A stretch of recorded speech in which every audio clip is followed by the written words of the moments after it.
आज का मौजू इंतहाई संगीन और एक हसास कौमी मामले पर है। हज 2025 के पाकिस्तानी आजमीन के मसाइल 67,000 आजमीन जिनके ख्वाब, इबादत और बरसों की जमा पूंजी इस वक्त खतरे में है। और यह सिर्फ एक इंतजामी नाकामी नहीं है बल्कि हजारों पाकिस्तानियों के ईमानी फरीजे और अकीदत के साथ खिलवाड़ भी है। लेकिन इस सारी सूरत हाल को इब्तिदा से समझते हैं कि यह बहरान कहां से पैदा हुआ और कैसे पैदा हुआ।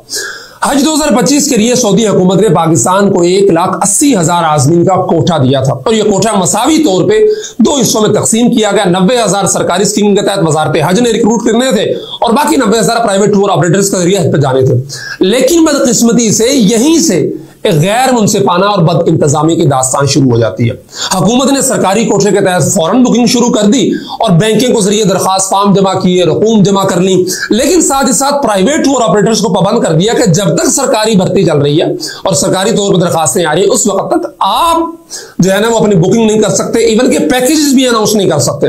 तो प्राइवेट सेक्टर को जानबूझकर हफ्तों की ताखीर का सामना करना पड़ा। उसके बाद स्टेट बैंक की जो पेचीदगी होती है कि आप रोजाना 3 लाख रियाल की ट्रांजैक्शन कर सकते हैं सऊदी अरब में प्लांट मकाम, और उसके साथ साथ वजारत मजहबी अमूर की जो सर्द मोहरी थी और गैर वाज़ेह हिदायत थी, उसने इन प्राइवेट टूर ऑपरेटर्स के लिए सऊदी वजारत हज को बर वक्त अदायगी करना तकरीबन नामुमकिन बना दिया। और इस सब का नतीजा क्या हुआ कि सऊदी सिस्टम के तहत सिर्फ 23,000 प्राइवेट आजमीन की रकूम डेडलाइन के वक्त तक जो है ना वो सऊदी अरब मुंतकिल हो सकी। बाकी 67,000 आजमीन जिन्होंने अपनी जमा पूंजी देकर बुकिंग करवाई थी, पाई पाई जोड़ी हुई थी, अब वो हज से महरूम होने के खतरे से दो चार है। और ये वो आजमीन है जो बरसों से इस मुकद्दस फरीजे का ख्वाब देख रहे थे, लेकिन हुकूमती बद इंतजामी ने इनके इस ख्वाब को छीन लिया।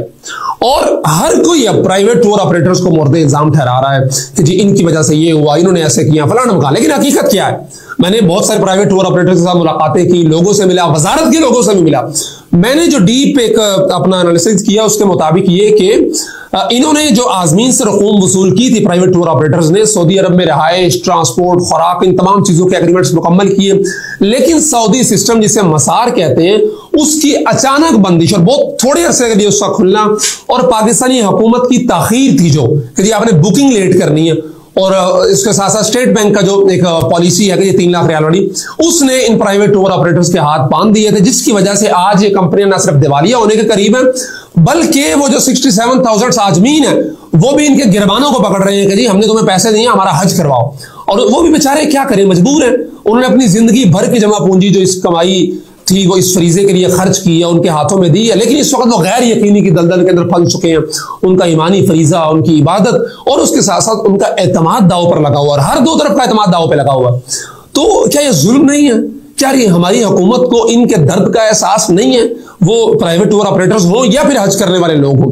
तो हम हुकूमत पाकिस्तान से, वजारत मजहबी अमूर से और सऊदी हुकूमत से भी मुतालबा करते हैं कि इस बहरान का फौरी कोई हल निकाले। और हमारी अपील है कि हुकूमत पाकिस्तान फौरी तौर पर सऊदी हुकाम से सफारती सतह पर राब्ता करे, सिस्टम की आर्जी बहाली हो या कोई इजाफी कोटे के लिए संजीदा सफारती कोशिशें हों, जो हो सकता है वो किया जाए।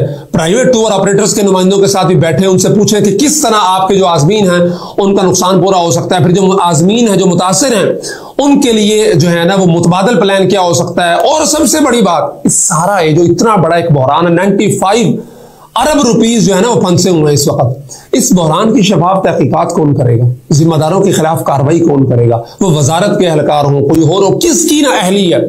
इतनी बड़ा मिसकंडक्ट किसकी तरफ से हुआ है? किसने इस सारे बहरान की जिम्मेदारी लेनी है? तो हम खादिम हरमैन शरीफान शाह